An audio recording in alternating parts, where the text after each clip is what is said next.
Welcome to study point.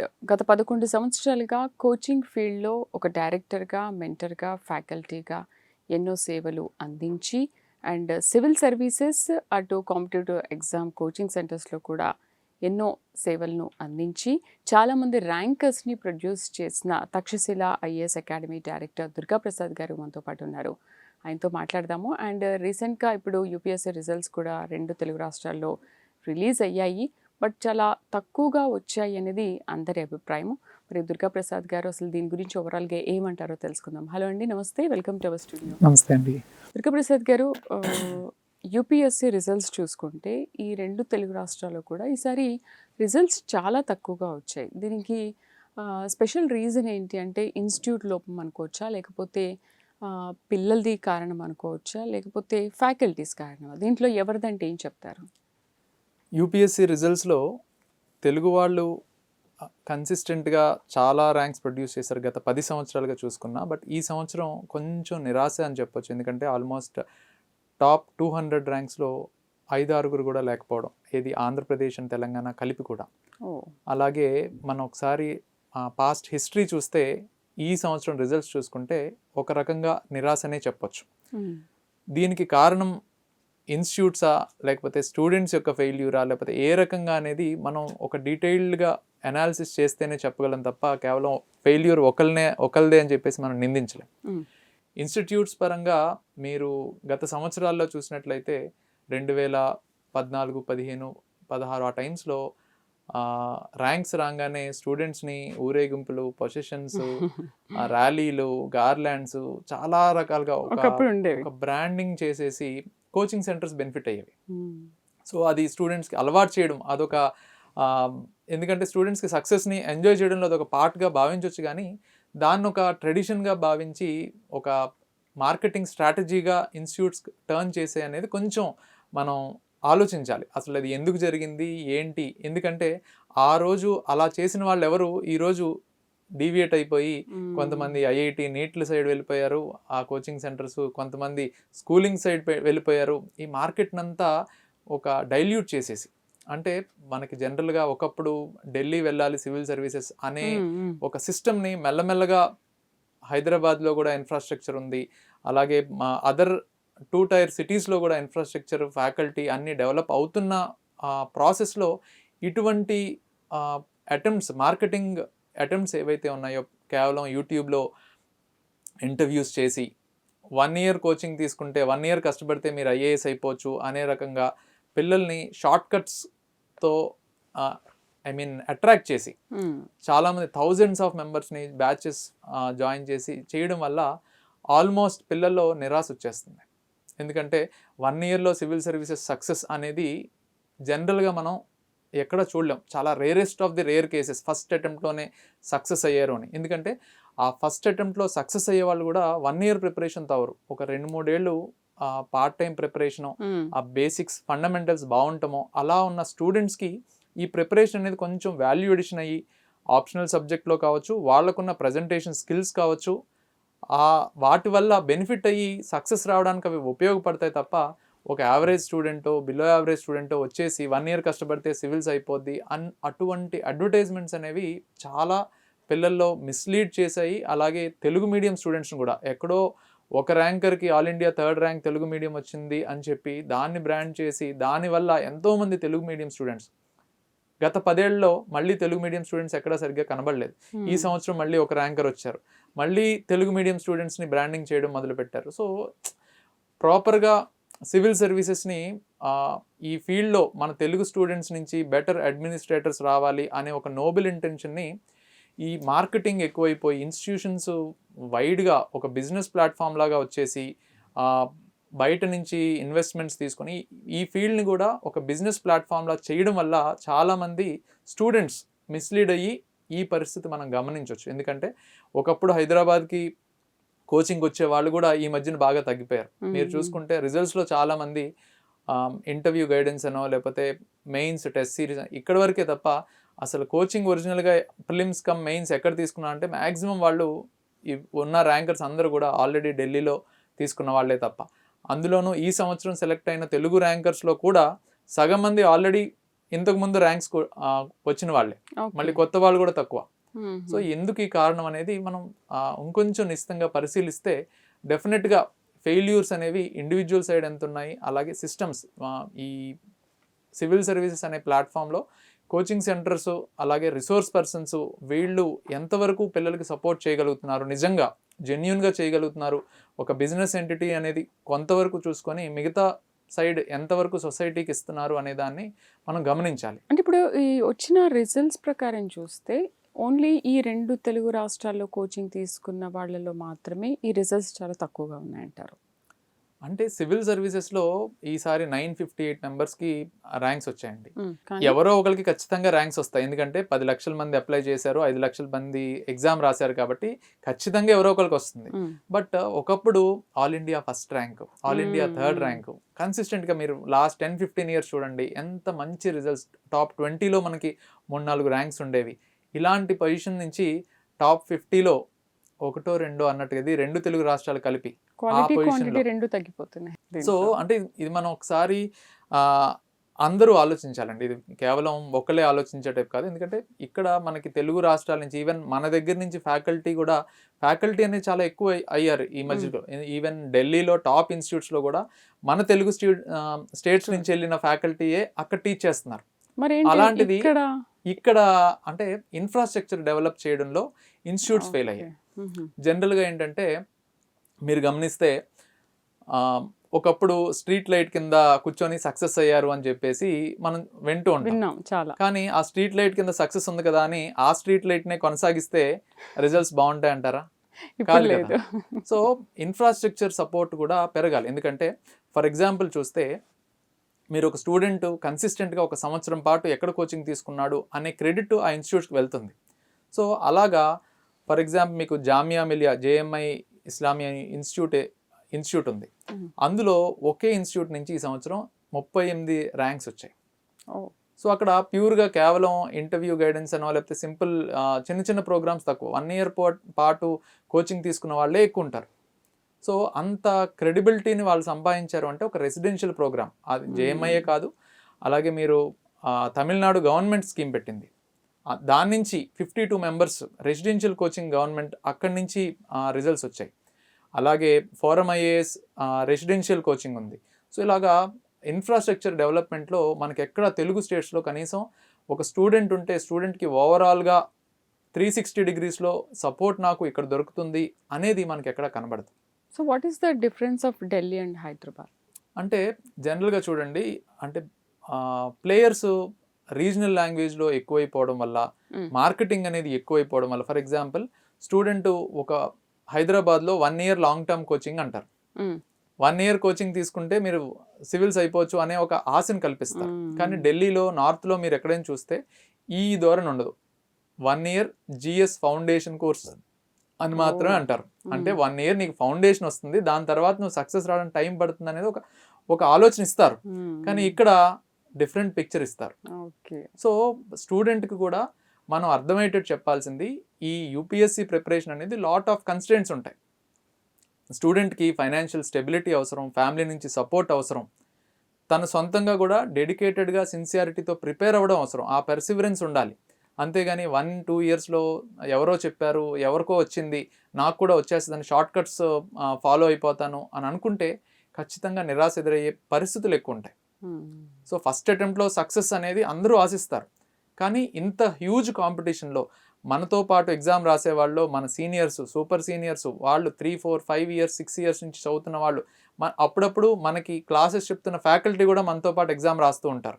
So ఇంత huge competition మనం ఎదుర్కొనేటప్పుడు కొంత ప్లానింగ్, స్ట్రాటజీసు, ఒక అప్రోచ్ అనేది కరెక్ట్గా ఉండాలి. దానికి ప్రాపర్ గైడెన్స్ తీసుకుని వెళ్తే బాగుంటుంది తప్ప కేవలం ఈ ఇన్స్టాగ్రామ్ రీల్స్, అడ్వర్టైజ్మెంట్స్, షార్ట్స్ చూసుకొని వెళ్తే ఖచ్చితంగా నిరాశ ఎదురవుతుందండి. సో అది స్టూడెంట్స్ గమనించాలి, పేరెంట్స్ కూడా అది దృష్టిలో పెట్టుకొని పంపించాలి. కేవలం నీకు ఒక 1-2 years టైం ఇస్తున్నాను, వెళ్ళి సివిల్స్ ర్యాంక్ కొట్టుకొచ్చే అంటే స్టూడెంట్ మీద ఎంత ప్రెజర్ ఉంటుంది, ఎంత బర్డెన్ ఫీల్ అవుతాడు, స్టూడెంట్ మీద ఎంత ప్రెజర్ ఫ్యామిలీ నుంచి, ఫ్రెండ్స్ నుంచి, రిలేటివ్స్ నుంచి ఎదురవుతుంది. సో ఇవన్నీ కూడా మనం ఏ రకంగా ఒక అప్రోచ్తో ముందుకెళ్తే వీటన్నిటినీ మనం బైపాస్ చేసి సక్సెస్ వైపు జర్నీ చేయొచ్చు. ఒకవేళ అటు కాదన్నా కూడా బెటర్గా సివిల్ సర్వీసెస్లో అలాగే ఆల్టర్నేటివ్గా సొసైటీకి సర్వ్ చేయడం ఎలా అనే ఆల్టర్నేటివ్ ఆప్షన్స్ మీద కూడా మనం అవేర్నెస్ తీసుకుంటే ఖచ్చితంగా ఇది ఒక మంచి డెసిషన్. ఎందుకంటే ఈ ఫెయిల్యూర్ చాలామంది ఇంటర్నెట్లో సివిల్ సర్వీసెస్ సక్సెస్ అంటే 0.02% మాత్రమే, ఫెయిల్యూర్ ఇంత రేట్ ఉంది కాబట్టి ఇటు రావడం కూడా అనవసరం అనే ఒక నెగిటివ్ మైండ్ సెట్స్ కూడా ఉంటాయి. కాకపోతే మనం అర్థమయ్యేటట్టు చెప్పాల్సింది ఏంటంటే సివిల్ సర్వీసెస్ ప్రిపరేషన్ నేను ఏమీ చేయకుండా కేవలం అదే ప్రిపరేషన్లో 5 ఏళ్ళు 10 ఏళ్ళు ఉంటే అప్పుడు ఆ టైం స్పాన్ అనేది వేస్టేజ్ అవుతుంది. కానీ ప్రాపర్గా మనం డిసైడ్ అయ్యి నేను కోచింగ్ అనేది ఇంత టైం తీసుకుంటాను, ఇన్ని అటెంప్ట్స్ వరకు ట్రై చేస్తాను, అట్లీస్ట్ నేను ఈ స్టేజెస్ దాటగలిగితే రీకన్సిడర్ చేస్తాను తప్ప స్పెక్యులేటివ్గా సింపుల్గా అలా నిరంతరంగా చదువుకుంటూ వెళ్ళిపోయి సంవత్సరాల తరబడి ఇక్కడ ఉంటాను అనేది తప్పు. కానీ సివిల్ సర్వీసెస్ ప్రిపరేషన్ అనేది ఒక స్టూడెంట్కి నాలెడ్జ్ని ఇస్తుంది, మెచ్యూరిటీని ఇస్తుంది, లాట్ ఆఫ్ అదర్ రెవెన్యూస్కి ఎక్స్పోజర్ ఇస్తుంది, పబ్లిక్ పాలసీ రంగంలో బోల్డ్ ఆప్షన్స్ క్రియేట్ చేస్తుంది. సో వీటన్నిటిని కన్సిడర్ చేయకుండా కేవలం వస్తే సివిల్ సర్వీసెస్ లేదంటే ఖాళీగా ఉంటాను అనే ఒక ధోరణి కరెక్ట్ కాదు. ఓకే, ఇప్పుడు 2 తెలుగు రాష్ట్రాల్లో అసలు రిజల్ట్ ఇంత తక్కువగా రావడానికి రీజన్ ఏంటి అనే విషయాన్ని చాలా క్లుప్తంగా వివరించారు. ఇప్పుడు యూపీఎస్సితో పాటు ఈ ప్రిపరేషన్తో పాటు చాలామందికి ఒక డౌట్ ఏంటంటే డిగ్రీ ఉంటే సరిపోతుందా, మరి నేను పీజీ చేశాను కదా, నేను దానికి సరిపోతానా లేదా, అంటే ఆ అర్హత సరిపోతుందా లేదా అనే ఒక డౌట్ చాలా మందికి ఉంటుంది. అది ఎన్నిసార్లు క్లియర్ చేసినప్పటికీ కూడా మళ్ళీ ఒక డౌట్, డిగ్రీ చేశాను కదా యూపీఎస్సీ చేయొచ్చా లేదా. బేసిక్గా ఏంటంటే అండి, ఇది all India level civil services exam అనేది మన కాన్స్టిట్యూషన్ పరంగా ప్రతి ఒక్కళ్ళకి కూడా ఆ సివిల్ సర్వీసెస్ ఐఏఎస్ ఐపీఎస్ ఒక సింహాసనం లాంటిది. కానీ అక్కడ కూర్చొని 30-35 ఏళ్ల పాటు సర్వీస్ చేసే అవకాశం కాన్స్టిట్యూషన్ మనందరికీ ఇచ్చింది. అది ఎవరికి basic 2 eligibilities, 21 years age attain అయి ఉండాలి, అలాగే ఏదైనా ఒక గ్రాడ్యుయేషన్, అది డిగ్రీ అవ్వచ్చు, ఇంజనీరింగ్ అవ్వచ్చు, మెడిసిన్ అవ్వచ్చు, లేదా డిస్టెన్స్ ఎడ్యుకేషన్లో ఇంట్లో కూర్చొని డిస్టెన్స్లో చేసిన సర్టిఫికెట్ అయినా కావచ్చు, ఒక రికగ్నైజ్డ్ యూనివర్సిటీ నుంచి.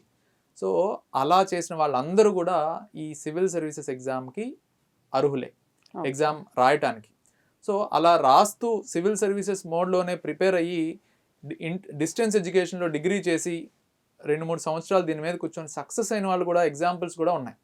కానీ వాళ్ళనే చూసి మనం మిస్లీడ్ అవ్వకుండా వాళ్ళు అప్రోచ్ అయిన విధానం ఏంటి, వాళ్ళు ఏ రకంగా ఈ ప్రిపరేషన్ని ట్యాకిల్ చేశారు, వాళ్ళ స్ట్రాటజీస్ ఏంటి, వాళ్ళ ప్రిపరేషన్ మోడ్ ఎలా ఉంది, ఎంత కష్టపడ్డారు, ఇవన్నీ డీటెయిల్డ్గా తెలుసుకోకుండా కేవలం ఒక below average student 10th class 50%, intermediate 60% అయినా సివిల్స్ వచ్చేసింది కాబట్టి నాకు 10th ఇంటర్లో నాకు ఇంకా ఎక్కువ మార్కులు ఉన్నాయి కాబట్టి నాకు వచ్చేస్తుంది.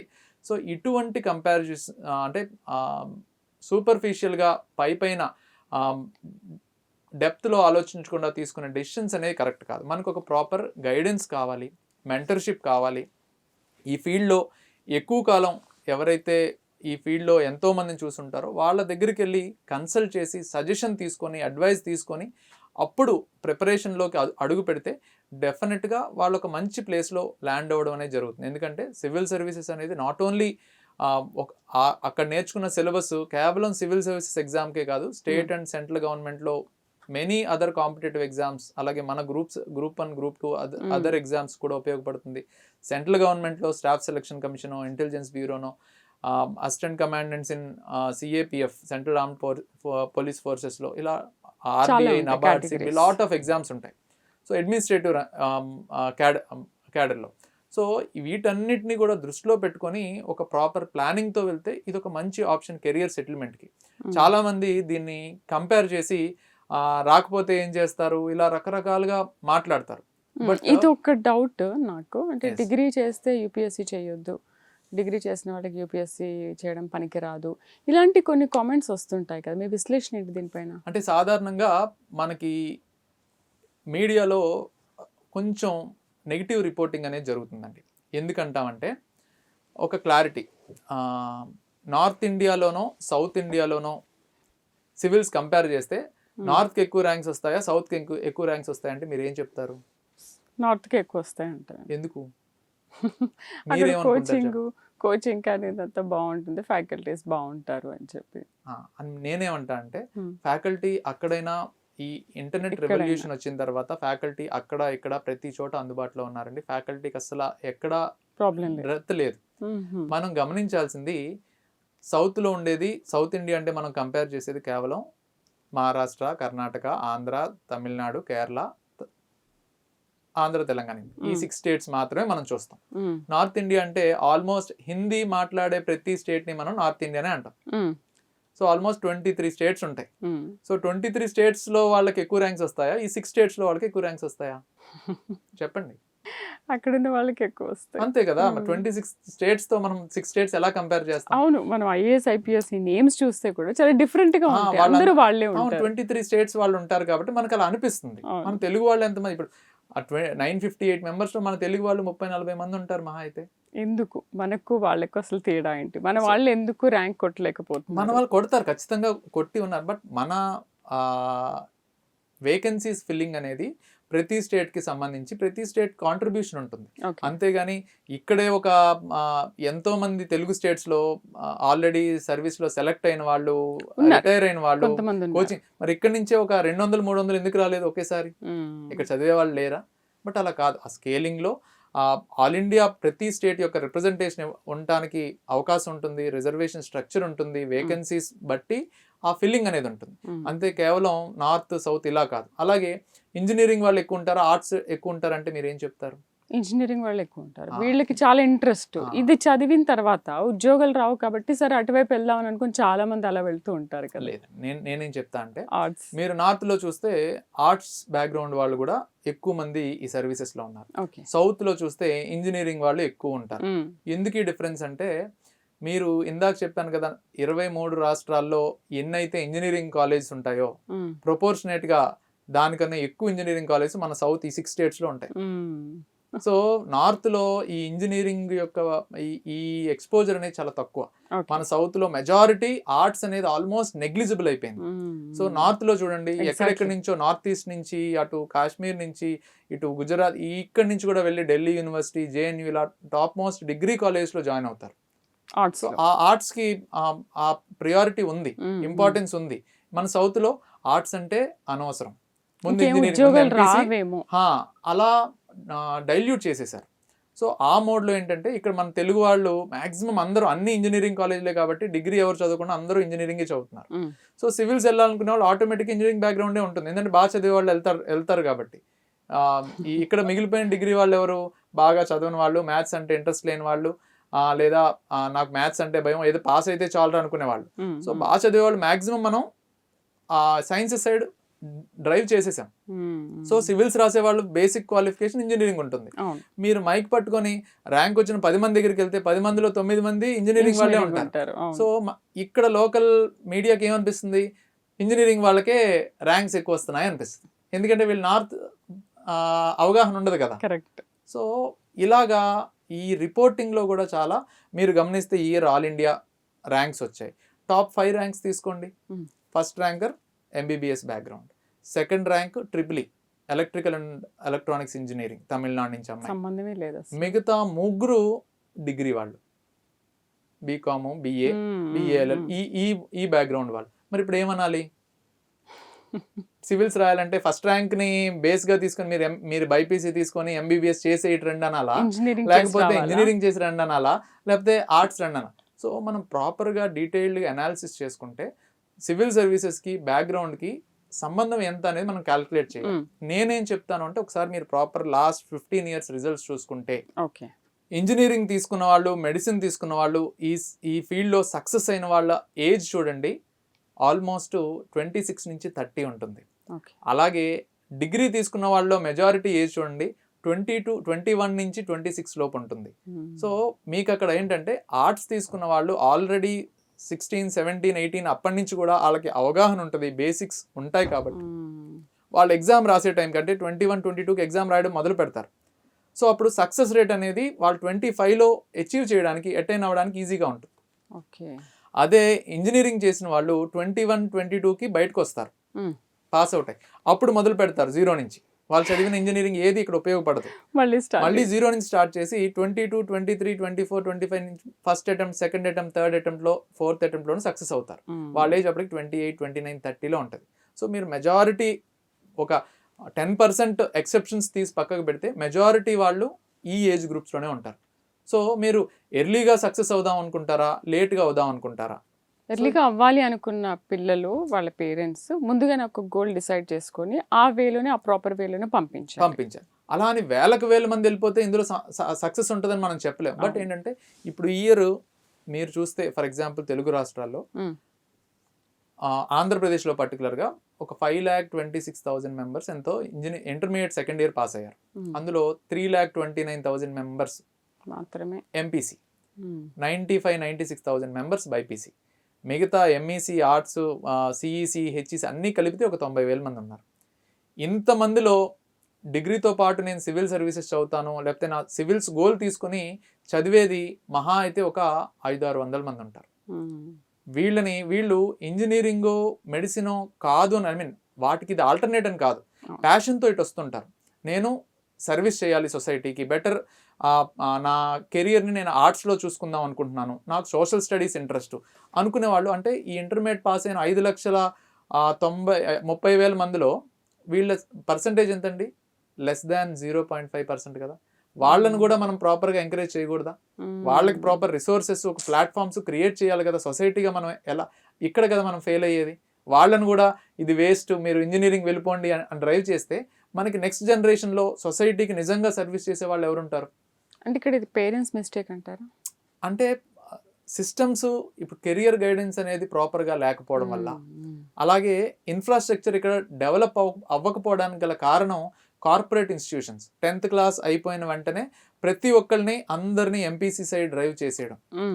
సో ఈ మోడల్ అనేది ఇప్పుడు ఈ రోజు ఆంధ్ర, తెలంగాణలో మీరు చెప్పండి, ఊరికనే నేను అడుగుతాను, ఆర్ట్స్ నిజంగా 10th క్లాస్ కంప్లీట్ అయిన ఇన్ని లక్షల మందిలో ఒక్క 500 మంది మెరిట్ స్టూడెంట్స్ కనుక నేను ఆర్ట్స్ తీసుకుంటాను, నాకు సోషల్ స్టడీస్ ఇంట్రెస్ట్, ఏది ఒక 5 లక్షల మందిలో 500 మంది గురించి చెప్తున్నాను నేను, ఒక మంచి ఆర్ట్స్ కాలేజ్ చెప్పండి, ఎవరు చెప్పలేకపోతున్నారు. ఎందుకంటే మనం కిల్ చేసేసాం ఆల్మోస్ట్. మెరిట్ 10th లో మెరిట్ వచ్చిందని ముందు ఎంపీసీ తీసుకో, తర్వాత చూద్దాం, ఏదైనా ఇంజనీరింగ్ కాలేజ్ తర్వాత చూద్దాం, ఇంజనీరింగ్ తర్వాత చూద్దాం అనే రకమైన డీవియేషన్ అనేది పిల్లల్లో 6 to 7 years వేస్టేజ్ అయిపోతుంది. కానీ ఏదైనా పిల్లల ఇష్టానికి వదిలేయాలి. అలా అని పిల్లలకి పిల్లల ఇష్టం అంటే ఆ ఏజ్ లో వాళ్ళకి ఇష్టం కూడా కరెక్ట్ గా ఎలా డెసిషన్ తీసుకోవాలో తెలియదు. మనకు ఒక హోటల్కి వెళ్ళి మెనూ కార్డ్ ఇచ్చి, అరే ఇన్నున్నాయంటే ఇందులో ఏ మెనూ ఏంటి, ఇందులో ఏమొస్తుంది, ఇది తీసుకుంటే ఎలా ఉంటుంది, ఇది తీసుకుంటే ఎలా ఉంటుంది, ఏది డైజెషన్ అవుతుంది, ఏది మంచిది హెల్త్కి, ఏది హెవీగా ఉంటుంది, ఏది తక్కువ, ఏది టేస్టీగా ఉంటుంది, ఇవన్నీ మనం అర్థమయ్యేటట్టు చెప్పి అప్పుడు వాళ్ళకి డెసిషన్ ఇవ్వాలి. లేదా 1 or 2 టేస్ట్ చేసిన తర్వాత, అంతే తప్ప ఏమీ లేకుండా నువ్వేమవుతా అంటే నీ ఇష్టం అనుకు వదిలేస్తున్నా, పాపం వాళ్ళకి ఏం తెలుసు. ముందు కెరియర్ గైడెన్స్ కరెక్ట్ గా ఉండాలి. కానీ ఇప్పుడు వాళ్ళకి ఇష్టం లేని సబ్జెక్ట్ ఉంటుంది, అయినా మనం ఇదే చదువు అని అంటే కూడా అది కూడా కరెక్ట్ కాదు. అదే తప్పు అంటున్నా నేను. ఇప్పుడు సరే నువ్వు ఇది తీసుకోనానా అని మనం చెప్తాము, వద్దమ్మా నాకు అది వద్దు, నాకు ఆ సబ్జెక్ట్ ఇష్టం ఉండదు, నాకు బుర్ర పాడైపోతుంది, నేను ఈ సబ్జెక్ట్ తీసుకుంటానంటే వాళ్ళు నా వేలో పంపించాలి. ఎగ్జాక్ట్లీ. సో ఆ రకమైన కెరియర్ గైడెన్స్, ఓకే నువ్వు ఏ సబ్జెక్ట్ తీసుకుంటే డౌన్ ద లైన్ 5-10 years నీ కెరియర్ ఎలా ఉంటుంది. ఇప్పుడు నేను 10th అయిన తర్వాత నేను ఎంపీసీ తీసుకొని ఇంజనీరింగ్ చేసుకుని మళ్ళీ నేను సివిల్స్కే వస్తాను, 10 ఏళ్ళు ఇక్కడే ఉంటానంటే వాడి కెరియర్ ఏంటి? ఇక్కడ 6 ఏళ్ళు పోయింది, అక్కడ ఎన్ని సంవత్సరాలు వెళ్తుందో తెలియదు. కరెక్ట్. సో ఈ రకంగా కాకుండా, అంటే నేను చెప్పేది ఏంటంటే, ఎవరైతే మెరిటోరియస్గా ఉండి, మెచ్యూర్డ్ ఎనఫ్గా ఉండి, ప్రాపర్ గైడెన్స్ ఉండి, పేరెంట్స్ యొక్క సపోర్ట్ ఉండి, ఫైనాన్షియల్గా కూడా పర్వాలేదు అనుకున్న వాళ్ళు, నిజంగా ఈ ఇన్స్పైర్ అయ్యి ముందుకెళ్ళే వాళ్ళకి సివిల్ సర్వీసెస్ ప్రిపరేషన్ ఇంటర్మీడియట్ తర్వాత స్థాయి నుంచి కొంత మెచ్యూరిటీ వచ్చిన తర్వాత డిగ్రీతో పాటు సివిల్ సర్వీసెస్ ప్రిపరేషన్ అనేది ఒక మంచి ఆప్షన్. ఎందుకంటే ఒకప్పుడు మీరు చూడండి, ఈ ఆంధ్ర తెలంగాణలో నేను 2015 నుంచి ఈ ఐడియాని ముందుకు తీసుకెళ్తూ ఉన్నాను. అప్పట్లో మీరు చాలామంది ఇంటర్నెట్లో వీడియోస్ ఉంటాయి, డిగ్రీతో పాటు సివిల్ సర్వీసెస్ ఎక్కడో విజయవాడలో స్టార్ట్ చేశారు, ఇలా నెగిటివ్గా చాలామంది మాట్లాడేవాళ్ళు. ఎందుకంటే అప్పట్లో ఆ కోచింగ్ సెంటర్స్లో ఈ డిగ్రీ విత్ ఐఏఎస్ అనే కోర్స్ ఉండేది కాదు, వాళ్ళ ఐడియా ఉండేది, వాళ్ళకి ఓన్లీ కోచింగ్ ఉండేది. ఎందుకంటే డిగ్రీ అయిన తర్వాత చేయొచ్చు కదా అనే డ్రైవ్ చేసేవాళ్ళు. కాబట్టి ఏమైపోయింది, దాన్ని కాకుండా అందరూ మళ్ళీ ఏయో డిగ్రీలు కంప్లీట్ చేసి ఇంజనీరింగ్ చేసి తర్వాత వచ్చేవాళ్ళు. కానీ ఇప్పుడు ఏమైంది, తెలుగు రాష్ట్రాల్లో మెజారిటీ కోచింగ్ సెంటర్స్ ఏవైతే పేరు మోసిన కోచింగ్ సెంటర్స్ అందరూ ఈరోజు డిగ్రీ విత్ ఐఏఎస్ స్టార్ట్ చేశారు. మరి ఐఏఎస్ విత్ మాస్టర్ పీజీ ఈ మోడల్ ఏంటి? అండ్ దీని తర్వాత నేను తక్షశిల స్కాలర్షిప్స్ కూడా తెలుసుకోవాలనుకుంటున్నాను. ముందు అయితే ఫస్ట్ నేను డిగ్రీ విత్ ఐఏఎస్ గురించి ఒక మాట Okay, చెప్తాను. okay. ఎందుకంటే పిల్లలు ఇంటర్మీడియట్ కంప్లీట్ అయిన తర్వాత Mm. డిగ్రీ 3 ఏళ్ళు ఎలాగైనా చదవాలి. Mm. ఎలా అయినా 3 ఏళ్ల పాటు డిగ్రీ చదవాలి. సో ఇంజనీరింగ్ అయితే 4 ఇయర్స్ ఉంటుంది. సో ఇక్కడ ఈ స్థాయిలో 3 ఏళ్ల పాటు టైం దొరికినప్పుడు మన ఆస్పిరేషన్స్ ఆర్ట్స్ సైడ్ ఉన్నప్పుడు, Mm. అంటే నేను సివిల్ సర్వీసెస్ కానీ గవర్నమెంట్ జాబ్స్ కానీ అకాడమిక్ సైడ్ కానీ వెళ్ళాలి అని అనుకుని ఒక దృఢ నిశ్చయంతో చిన్నప్పటి నుంచి ఆ గోల్ సైడ్ ఉంటే, పేరెంట్స్ సపోర్ట్ కరెక్ట్గా ఉంటే 3 ఇయర్స్ పాటు పిల్లలు ఆ టైంని యూటిలైజ్ చేసుకునే ఫెసిలిటీ కనుక ఉంటే, ఓకే, డిగ్రీలోనే సివిల్ సర్వీసెస్ ప్రిపరేషన్ కంప్లీట్ అయిపోతే 3 ఏళ్లలో పిల్లలు ఒక కాన్ఫిడెన్స్తో బయటకు వస్తారు. ఐదర్ సివిల్ సర్వీసెస్ నేను ఎగ్జామ్కి వెళ్తాను, నేను సివిల్స్ ప్రిపరేషన్ని 3 ఏళ్ళు చేశాను కాబట్టి నా స్థాయి ఏంటో నాకు పిల్లోడికి తెలుస్తుంది. సో ఆ నాలెడ్జ్తో either civil services exam attempt ఇస్తానా, లేదా అదర్ కాంపిటేటివ్ ఎగ్జామ్స్ కొంచెం నెక్స్ట్ లెవెల్ ఎగ్జామ్స్కి అటెంప్ట్ ఇస్తానా, లేదు కాదు నేను అకాడమిక్ సైడ్ పిహెచ్డి చేస్తాను, లేదంటే లెక్చరర్ అవుతాను, లేకపోతే ఈ మోడ్లో వెళ్తాను, లేదు ఇవన్నీ కాదు నేను మళ్ళీ కార్పొరేట్ సైడ్ వెళ్తాను అనుకుంటే ఆప్షన్స్ ఏంటి? ఎంబీఏ చేయొచ్చు పిల్లలు, లేదా మాస్టర్స్కి వెళ్ళొచ్చు. సో ఇలా లాట్ ఆఫ్ ఆపర్చునిటీస్ ఉంటాయి. దీంట్లో చాలా నెగిటివ్స్ మనం తీసేయచ్చు. అంటే ఫర్ ఎగ్జాంపుల్ సివిల్ సర్వీసెస్ వచ్చిన పిల్లలు ఏంటంటే, ఇంజనీరింగ్ అయిన తర్వాత గ్రాడ్యుయేషన్ తర్వాత వచ్చిన పిల్లలు ఫియర్ ఆఫ్ ఫెయిల్యూర్ ఒకటి ఉంటుంది. 4-5 ఏళ్ళు అయిపోయిన తర్వాత ఆ ఫీల్డ్లోంచి ఎలా బయటకు వెళ్ళాలో తెలియదు. సో ఇన్ని సంవత్సరాలు సివిల్స్ చదువుతున్నాడు, ఇంట్లో వాళ్ళు ఏమనుకుంటారు, రిలేటివ్స్ ఏమనుకుంటారు, ఫ్రెండ్స్ ఏమనుకుంటారు, ఈ మోడ్లో పిల్లలు చాలా మెంటల్ ప్రెషర్కి గురవుతారు. చాలా మీరు కేసెస్ చూసినట్లయితే చాలా సైకలాజికల్ ట్రామా కేసెస్ ఉంటాయి. సో వీటన్నిటిని ఈ ప్రాబ్లమ్స్ ఏమీ ఉండవు. డిగ్రీలోనే పిల్లలకి అర్థమైపోతుంది మన హార్డ్ వర్క్ ఎంత ఉండాలి, నేను ఎంత కష్టపడాలి, ఇవన్నీ అర్థం చేసుకొని డిగ్రీ అయ్యే టైంకి వాళ్ళు ఒక రెడీమేడ్ డెసిషన్తో బయటకు వచ్చేస్తారు. నేను సివిల్స్ అటెంప్ట్ ఇస్తాను, లేదా అదర్ కాంపిటేటివ్ ఎగ్జామ్స్ అటెంప్ట్ ఇస్తాను, లేదా హైయర్ ఎడ్యుకేషన్ పర్స్యూ చేస్తాను, నా కెరియర్ బిల్డ్ చేసుకుంటాను. ఈ మోడ్లో ఉంటే తప్పేంటి? సో అలాగా. సో ఇందులో కూడా degree with IAS Takshashila IAS అకాడమీలో ఎలా ఉందంటే, గత ఈ 10 ఇయర్స్ ఆఫ్ ఎక్స్పీరియన్స్లో మేము ఈ యూజీసీ గైడ్లైన్స్లో, ఆంధ్రప్రదేశ్ హైయర్ ఎడ్యుకేషన్ గైడ్లైన్స్లో నాగార్జున యూనివర్సిటీతో కొలాబరేట్ అయ్యి bachelors in public policy, BA in public policy అనే కోర్స్ లాంచ్ చేసామండి. సాధారణంగా మిగతా చాలా ఇన్స్టిట్యూట్స్లో ఒకప్పుడు మేము చేసిన మోడలే ఇంకా కంటిన్యూ అవుతుంది. అదేంటంటే జనరల్ బిఏ డిగ్రీ ఒక పొలిటికల్ సైన్స్లోనో ఎకనామిక్స్లోనో బిఏ డిగ్రీ చదివిస్తూ ఎడిషనల్గా సివిల్ సర్వీసెస్ సిలబస్ అనేది చెప్పడం జరుగుతుంది. సో దానిలో నేను గమనించింది ఏంటంటే, రెండూ బ్యాలెన్స్ చేయడం అనేది కష్టం అవుతుంది. ఎందుకంటే ఈ బిఏ పొలిటికల్ సైన్స్ ఆర్ ఎకనామిక్స్లో 1 or 2 సబ్జెక్ట్సే ఉంటాయి. అందులోనూ సివిల్స్కి ఉపయోగపడే కంటెంట్ ఒక 50% ఉంటుంది. మిగతా టైం మొత్తం అంతా కేవలం డిగ్రీ యొక్క ఎలిజిబిలిటీ కోసమే చదవాలి. సివిల్ సర్వీసెస్ ప్రిపరేషన్లో ఆల్మోస్ట్ ఒక 15 to 20 ఏరియాస్ ఉంటాయి. Geography, history, economy, polity, environment, science and technology, current affairs, essay, ethics, international relations అని ఒక 20 ఏరియాస్ వరకు ఉంటాయి. సో ఇన్ని ఏరియాస్ని కేవలం 3 ఏళ్ల పాటు జనరల్ బిఏ డిగ్రీ చదువుకుంటూ 20 ఏరియాస్ చదవడం అనేది కష్టం అయిపోతుంది, బర్డెన్ అవుతుంది. ఇంజనీరింగ్ చేస్తూ చాలా కష్టం. ఈ జనరల్ బిఏ చేసుకుంటూ కూడా ఇన్ని సబ్జెక్ట్స్ హ్యాండిల్ చేయడం వల్ల మళ్ళీ సెమిస్టర్ ఎగ్జామ్స్ రాసేటప్పుడు ఇబ్బందులు ఇవన్నీ ఉంటాయి.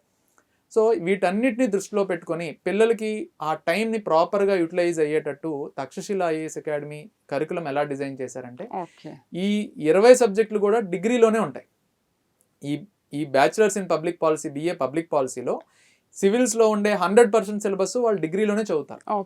సో వాళ్ళు ఇంకా right from the beginning, first రోజు నుంచి లాస్ట్ రోజు వరకు ప్రతిరోజు ఇన్వెస్ట్ చేసే ప్రతి మినిట్ కూడా civil services syllabus, competitive exam సిలబస్లోనే ఇన్వెస్ట్ చేస్తారు తప్ప కేవలం డిగ్రీ కోసం చదవాలి, సెమిస్టర్ ఎగ్జామ్ కోసం చదవాలి, కేవలం డిగ్రీ సెమిస్టరు లేకపోతే క్వాలిఫికేషన్ డిగ్రీ రావడం కోసం ఈ ఎగ్జామ్స్ రాయాలి అనే ఒక ధోరణి పక్కకు పెట్టేసి వాళ్ళు సంవత్సరం మొత్తం అంతా 3 సంవత్సరాల పాటు ఏం చేసినా ఆ ప్రాపర్ టైం అంతా కూడా సివిల్ సర్వీసెస్ ప్రిపరేషన్ మీదే చదువుతారు. ఆ 20 అనేవి ఇందులో వచ్చేస్తాయి.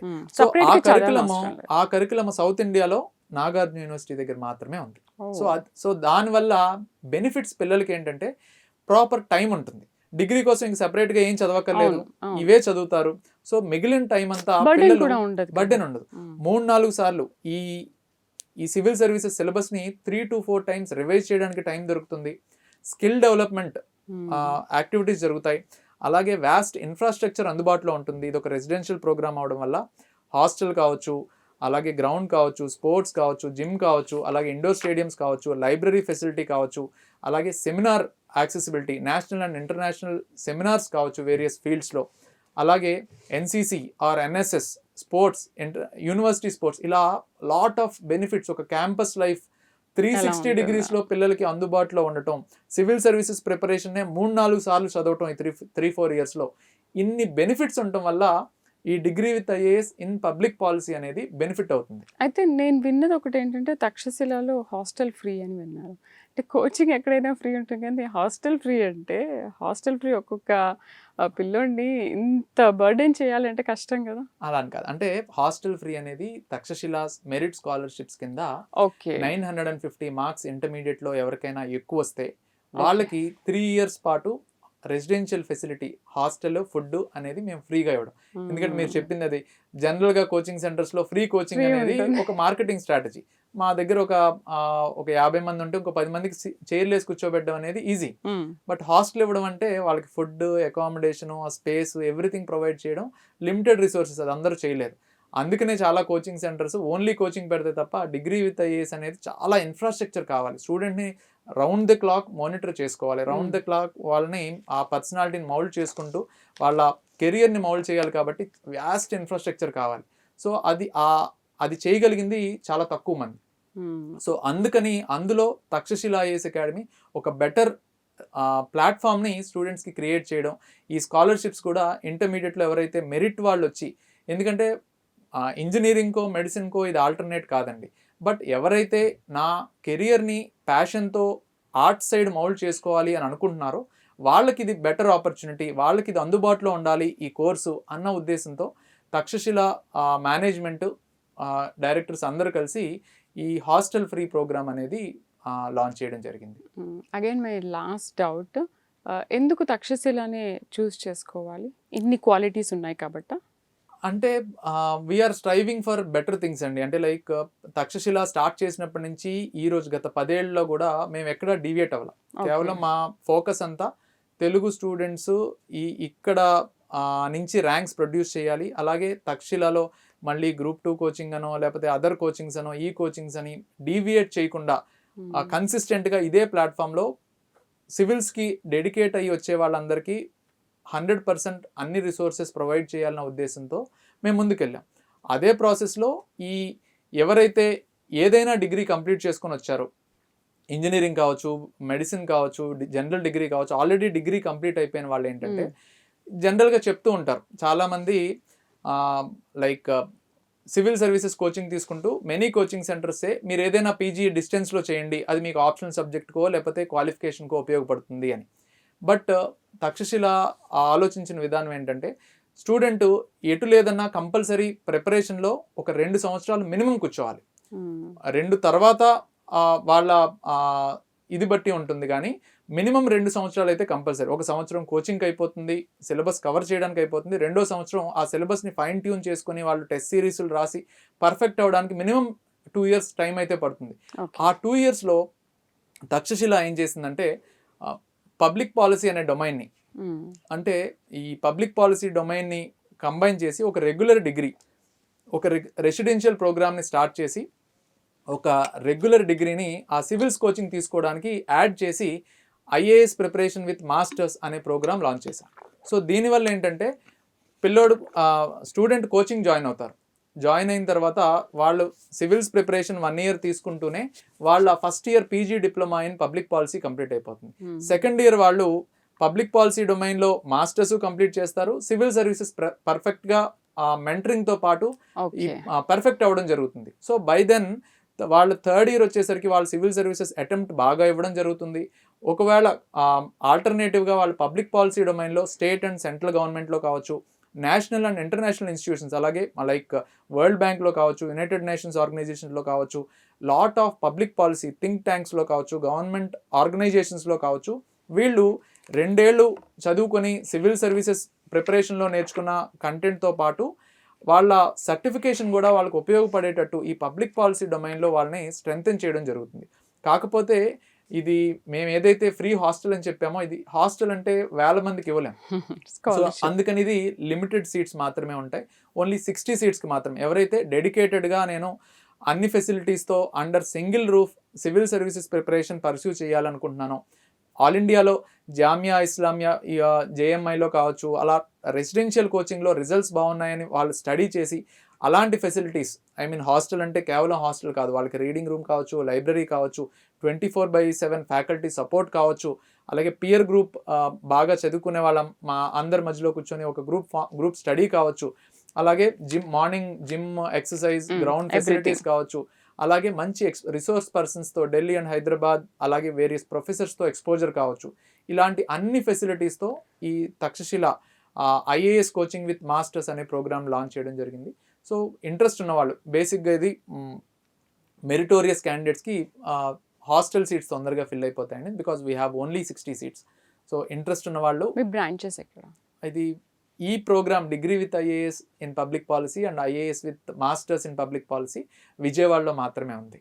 And general coaching we are giving in Hyderabad and Vizag. But ఈ ఇంటిగ్రేటెడ్ మోడల్కి వాస్ట్ ఇన్ఫ్రాస్ట్రక్చర్ సపోర్ట్ కావాలండి. అది మేము యూనివర్సిటీతో కొలాబరేట్ అయ్యి ఈ స్టూడెంట్స్కి బెటర్గా లిమిటెడ్ ఫీ స్ట్రక్చర్తో మ్యాక్సిమం రిసోర్సెస్ ఎలా ప్రొవైడ్ చేయాలి అనే కోణంలో స్టూడెంట్స్కి బెనిఫిట్ అయ్యే విధంగా ఈ ప్రోగ్రామ్ డిజైన్ చేయడం జరిగింది. రైట్, రియల్లీ గుడ్ ఇన్ఫర్మేషన్, చాలా చక్కగా చెప్పారు. ఈ విషయం అసలు జనరల్గా అందరికీ అంత తెలియకపోవచ్చు, బట్ మీ ద్వారా ఈ విషయం చాలా చక్కగా వివరించారు. Thank you very much. Thank you. So చూసారు కదా, తక్షశిలలో ఉన్న స్పెషాలిటీస్ ఏంటనేది, స్కాలర్షిప్ ఉన్న వాళ్ళకి ఆ బెనిఫిట్స్ ఉన్నాయి. అందుకనే తక్షశిలాని చాలామంది చూస్ చేసుకోవడానికి రీజన్ అదే. ఇది వాళ్ళ స్టడీ పాయింట్. మరొక అంశంతో మళ్ళీ కలుద్దాం. నమస్తే.